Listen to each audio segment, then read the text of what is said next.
টেলিভিশনের পর্দায় আমরা সব সময় রান্নার বিভিন্ন অনুষ্ঠান দেখে থাকি, কিন্তু এই অনুষ্ঠানগুলো শুটিং এর সময় আসলে কি ঘটে সেই গল্পই জানবো আজ।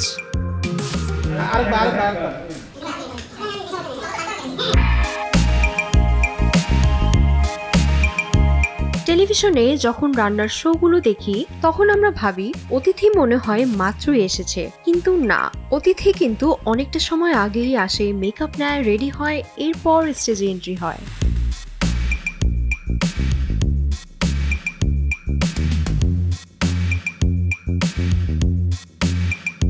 ও নো, এ কি করলো উপস্থাপিকা? টেবিলের মরিচটা তুলে প্লেটে রেখে দিল। যাক, রান্নার শোতে এরকম হয়, ব্যাপার না।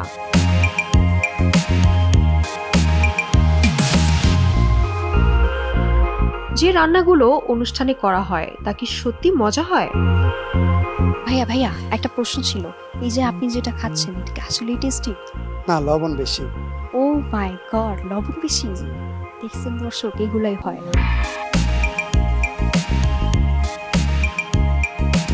রান্নার শোতে আর কি কি ঘটে যা দর্শক জানে না, চলুন শুনে আসি। একটা হচ্ছে যে অনেক সময় এমন হয় আমরা দেখাচ্ছি যে রান্নাটা আমরা খাচ্ছি, খুব মজা হয়েছে, হয়তো রান্নাটা ঠিকভাবে কুক হয়নি।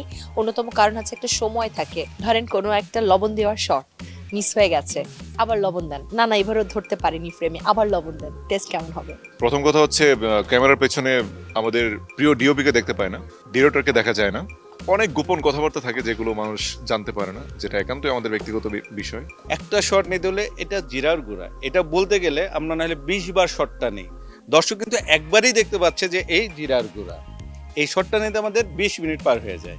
রান্না করতে করতে গল্প করতে হঠাৎ মাংসটা পুড়ে গেল বা মাছটা পুড়ে গেল, দর্শক তো আর ওইটা দেখছে না যে পুড়ে গেছে, তখন আমরা বলি কি ভাই আপনি উল্টাই দেন, আমরা দেখি কি করা যায়। প্যান দিয়েছে, তেল দিয়েছে, আগুন চলছে, এবার উনি কাটতে গেছে, ওনার মনেই নাই, এদিকে পুরা আগুন ধরে গেছে, দৌড় প্রেজেন্টার দৌড় সেট থেকে, আবার আমরা সবকিছু বন্ধ করে আবার শুরু করি অনেকক্ষণ পর। তো দর্শক তো এগুলা দেখতে পারে না, তারা 20 মিনিট 12 মিনিট একটা প্রোগ্রাম দেখে।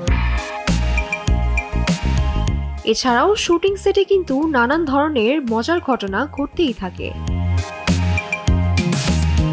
মেহেরা রহমান, সিমরান, RTV।